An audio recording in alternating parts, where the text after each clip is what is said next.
com a cordinha, né?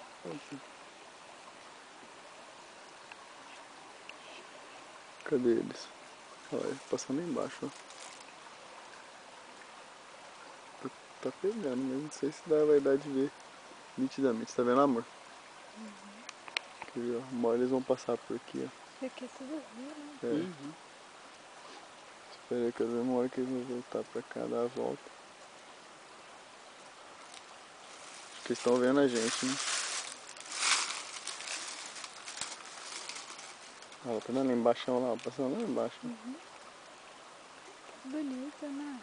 Você vai ver a hora que ele passar, eles vão... Aqui, eles passando aqui embaixo, ó.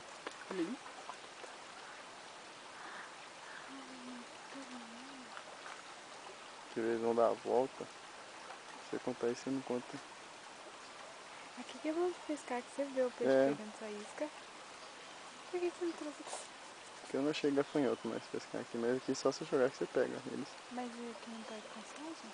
Não, que só pega é dourado, né? Só pega ele com...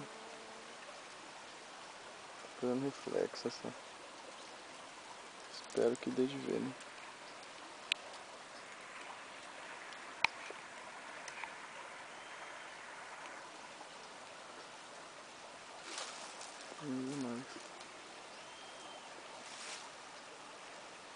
Vou mostrar pro seu pai, só pro seu pai ficar com vontade de vir aqui, né?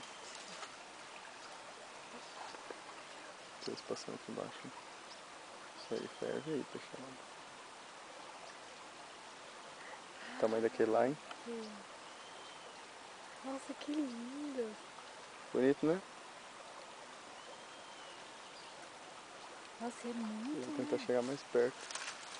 Eu vou espantar eles tudo agora que eu vou espantar eles.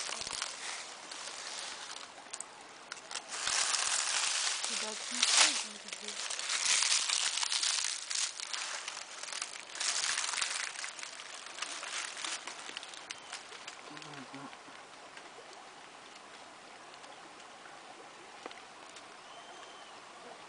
Agora eles me viram.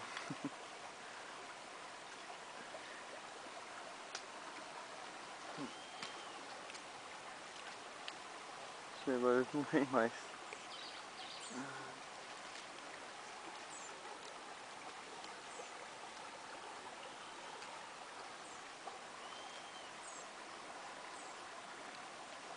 Que bonitinho, né?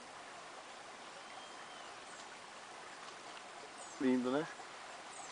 Tá bom.